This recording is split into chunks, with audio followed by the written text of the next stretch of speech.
Iya.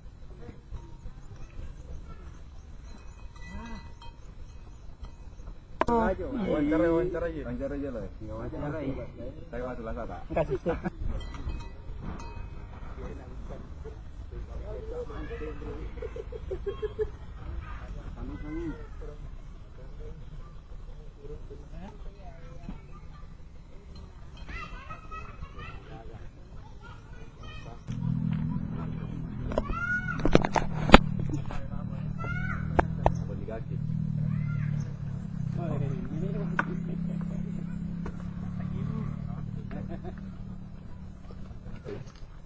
Pertama kita pun ya. Oke, Mbak Bah. Oke, Mbak Bah.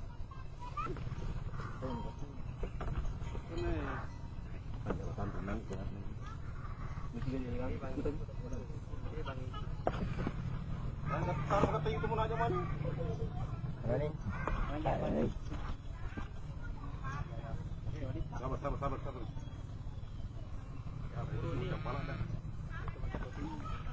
Macana.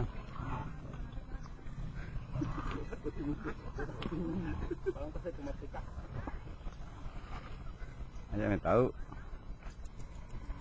Pura nih. Ada pura. Oke, Mbak Bah.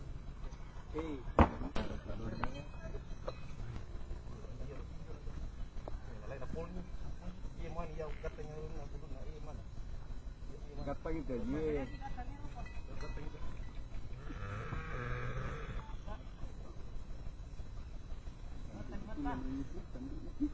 Ya. Hari ini kami melakukan pengobatan tetap di Desa Malimpung karena ring 1 itu desa endemis itu harus juga pengobatan 100%. Setelah itu kami adakan vaksinasi di ring 2. Artinya ring 2 itu desa sekitar yang terancam. Itu yang kami lakukan hari ini. Terancam apa, Pak? Terancam oleh penyakit antraks ini, ternaknya gitu. Di ring 1 seperti apa, Ring Pak? 1 pengobatan 100%, Pak. Jadi semua ternak sapi, kerbau di situ dilakukan pengobatan dengan antibiotik dengan pemberian vitamin. Nanti setelah 20 hari tidak ada kematian di desa itu, baru kami lakukan vaksinasi.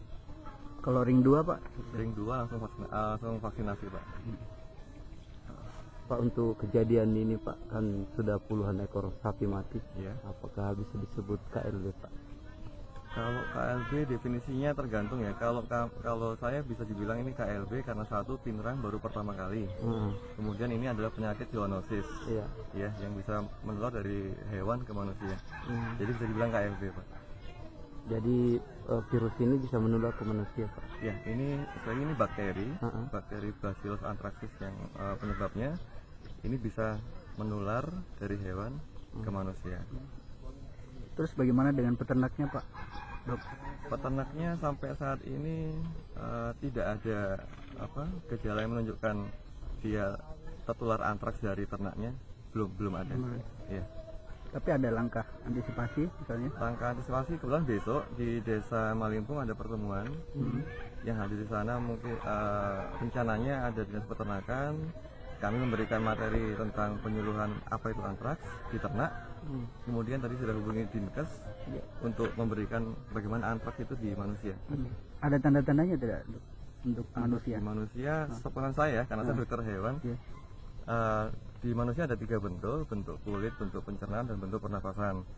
Kalau bentuk kulit itu yang paling mungkin terkena karena darah yang sapi terkena antraks itu jika tersentuh oleh kulit manusia akan menimbulkan seperti bisul, ya, kehitaman begitu, dan suhu badan mungkin akan panas.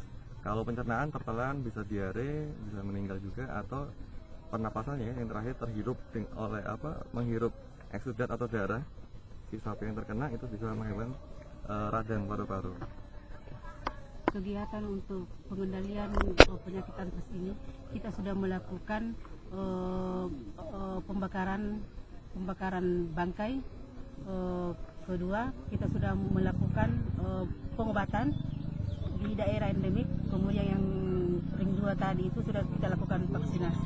Pak, Bu, hari ini bisa dijelaskan ada berapa sapi peternak yang divaksin? Yang sudah divaksin sampai hari ini sudah 280, sedangkan yang sudah diobati 343. Yang terkena antraks berapa totalnya?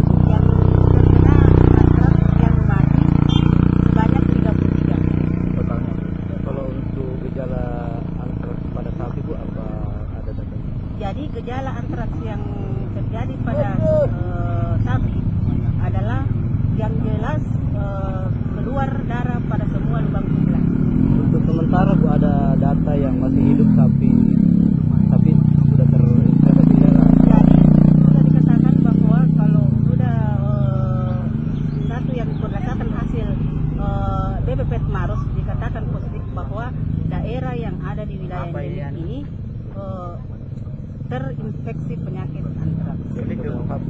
Ya, yang ada di wilayah endemik. Yang Ada terjadi penyebaran kematian. ke ternak lain kayak kerbau.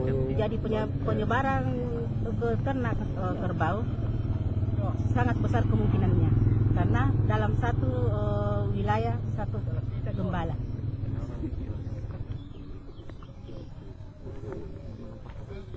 Melengkap Airia SK, jabatan kepala bidang kesuan dan mapet Dinas Pertanian dan Peternakan.